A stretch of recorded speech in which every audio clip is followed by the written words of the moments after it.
Issue है 3 कानून जो भारत सरकार लेकर आई। एमएसपी पे कानून बने, ये बड़े इशू हैं। दिल्ली को चारों तरफ से घेर रखा है किसानों ने। सरकार से 12 दौर की बातचीत हुई, अभी समाधान नहीं निकला। अगर सरकार किसी पार्टी की होती तो वह जरूर बात करती। जब इलेक्शन आए तो उस टाइम पे भी बड़ा हल्ला हुआ कि मोदी सरकार, मोदी सरकार। तो इसका मतलब किसी पार्टी की सरकार देश में नहीं है, इसलिए सरकार बातचीत नहीं कर रही।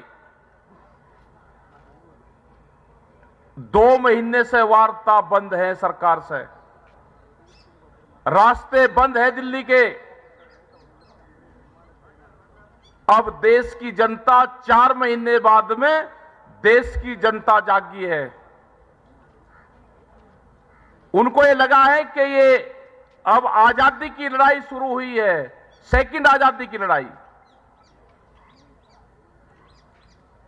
अब जहां पे भी जाते हैं लोग कहते हैं कि जी हटना नहीं पीछे। इसका मतलब पूरा देश बंधन में है, कैद में है।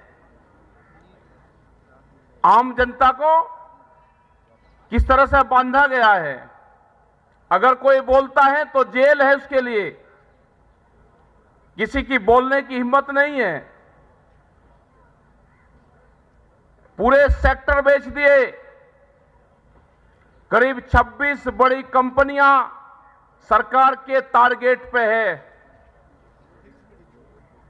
रेलवेज, एयरपोर्ट, तेल की बड़ी बड़ी कंपनियां,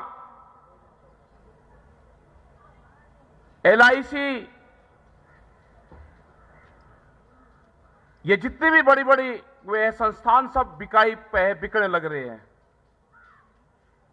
आम जनता को लगा दिया कि मंदिर के इस ऊपर लगा दिया, दूसरे उस ऊपर लगा दिया, लड़ाई झगड़े पर लगा दिया, जातिवाद और धर्मवाद में बांट दिया। इनका कोई संबंध नहीं है उससे। ये तो कंपनी को बेचना है, ये लुटेरे हैं। देश को बेचना ही एकमात्र मकसद है इनका। जब इन्होंने किसानों पे वार करा, जब आंख खुली कि ये तो अगला टारगेट इनका गांव है, जिस गांव में कोई जाना नहीं चाहता था, उस गांव में बड़ी बड़ी कंपनियां, बेंगलोर में शहर में बैठे वाली कंपनी जो दिल्ली और बेंगलोर की चमकीली कोठियों में बैठी, वो गांव की तरफ को रुख कर रही, वो खेती करना चाहती है। अब वो यहां पे व्यापार करेगी खेती का।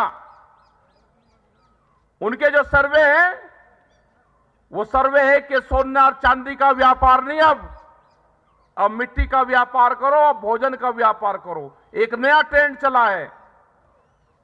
उन्होंने कहा कि महिलाएं जो सोना पहनती है वो 17 बार पहनती है एक साल में, लेकिन आदमी को जो भूख लगती है वो 700 बार लगती है। एक दिन में 2 बार उसको भूख लगती है।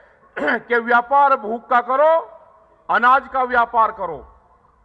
अनाज को कैद करो, तिजोरियों में कैद करो, रोटी को, अनाज को गोदामों में कैद करो और उस पर व्यापार करो। भूख कितनी लगेगी?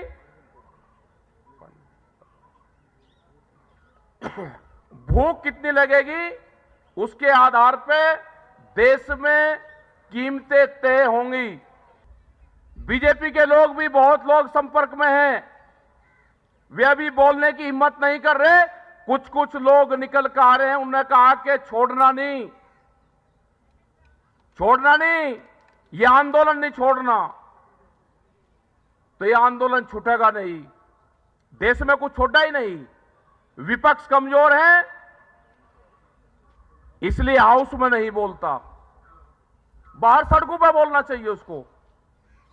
आए वो भी निकल गए, जितनी संस्थाएं हैं उसके लोग आए निकल गए, कर्मचारी आए निकल गए, उन सबको आना पड़ेगा।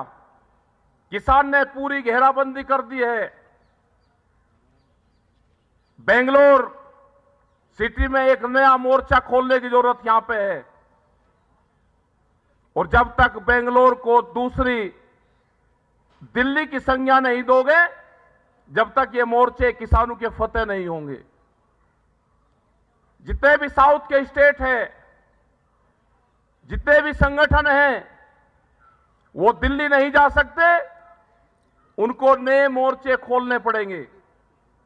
ट्रैक्टरों के साथ में संघर्ष करना पड़ेगा, ट्रैक्टरों को ले जाना पड़ेगा, और जिस दिन पुलिस फोर्स के लोग ट्रैक्टरों को रोकेंगे तो ये मान लेना कि ये किसान को रोक रहे हैं। उन पे बम्पर लगवाओ बड़े बड़े, बैरिकेडिंग तोड़ने पड़ेंगे उसी से ही। ट्रैक्टर ही किसान का टैंक का काम करता है। दिल्ली में अगर गाड़ी से आंदोलन होता तो पंजाब और हरियाणा और उत्तर प्रदेश के लोग दिल्ली तक नहीं आ सकते थे। अपने ट्रैक्टर तैयार करे, दीवारें तोड़ी। जब ट्रैक्टर होता है ना तो ये दीवारें ये सब तोड़ देता है। वो अपने रास्ता खुद बनाता है किसान। जब बंजर जमीन में वो फसल बोता है, उसको पाड़ता है। तो ये रास्ते कुछ नहीं, बैरिकेडिंग तोड़ने सीखना पड़ेगा आपको। जब तक आप बैरिकेडिंग नहीं तोड़ोगे, ट्रैक्टर लेकर नहीं चलोगे, ये किसान की जो आजादी की लड़ाई है ये अधूरी रहेगी।